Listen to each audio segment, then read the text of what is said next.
El senador Miguel Barbosa del PRD en la línea. ¿Cómo está, senador? Buenos días, gracias por tomarnos la llamada. Hola, Susana, buenos días. Gracias, muy amable. Oiga, pues, ¿quién le metió el gol a quién o qué pasó ahí con el tema de la pensión alimenticia? De la pensión vitalicia, perdón, a los magistrados. Mira, ese del haber de retiro llegó en uno de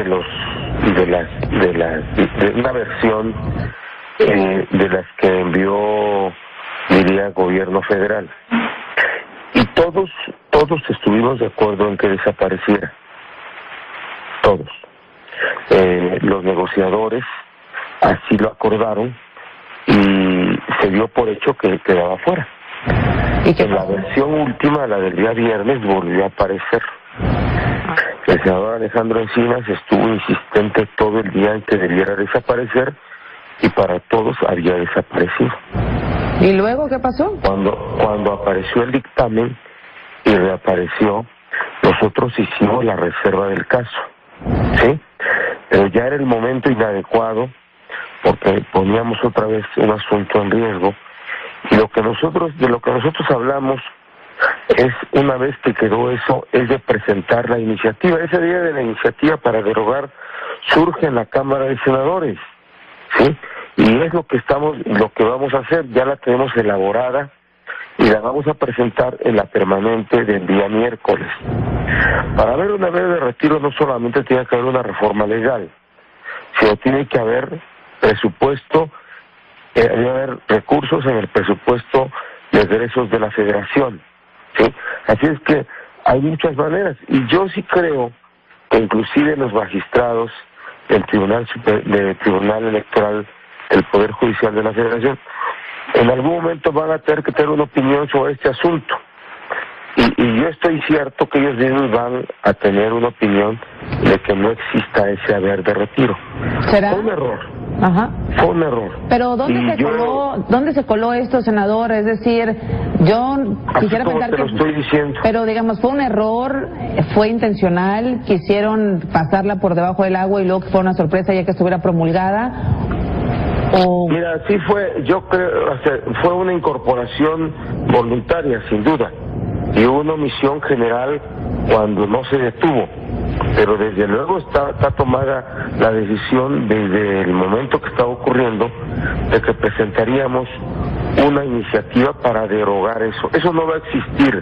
En unos días no va a existir. Bien. Pero aunque se hubiera, ahorita aunque quede publicado, que no haya la idea de que va a darse, que no se echen la culpa unos a otros, que no se quiera, digamos, descalificar tan importante reforma por un asunto que está resuelto de antemano, Susana. Muy bien, eso es muy importante, es decir, hubo un error o una omisión o una intención por parte de alguien, se aprobó, pero inmediatamente se va a proponer otra reforma para que se derogue esta parte y no va a existir, punto. El miércoles se va a presentar la iniciativa. Diputados lo anunciaron, nosotros lo teníamos decidido con anticipación, pero adelante, y podemos presentarla a diputados y senadores. Pero aunque esté, eso no va a existir, que quede la gente con esa opinión para que no se desgaste la que se forme en favor de esta reforma electoral tan importante. ¿El PRI está de acuerdo? Ayer hablé en la noche con Emilio Gamboa y ratificamos lo que ya habíamos hablado, de que presentaríamos esta iniciativa para derogar el artículo de la Ley Orgánica del Poder Judicial de la Federación. Lo importante de las reformas a esa ley son el asunto de las salas regionales para desahogar los asuntos de litigio electoral en lo que es este nuevo modelo electivo y este nuevo modelo en el proceso electoral para México. Oiga, senador, ¿y de quién fue la mano negra, No quiero yo dar esa opinión, pero no fue de ninguno de los grupos parlamentarios, y yo creo que es un asunto que, aunque quedó ahí como un parche malo, todos sabíamos que nunca iba a darse, porque repito, para que se cumpla lo que en una ley está puesto sin definición, porque hay que recordar que el haber de retiro o la pensión vitalicia que los ministros de la Corte reciben está en la Constitución, y aquí es inconstitucional porque no es parte de un contenido de la Constitución. Así es que está con esa deformación y hay esa salida. Bueno. Debe de asumirse así, y todos los senadores que mantengan la verticalidad para que este asunto tan pequeño no manche la reforma tan importante que aprobamos. Oiga, senador, y si tuviéramos que calificar esta reforma por parte de su bancada, la política electoral en general, ¿qué calificación le pondría? Es una buena reforma, es una reforma muy amplia, muy profunda.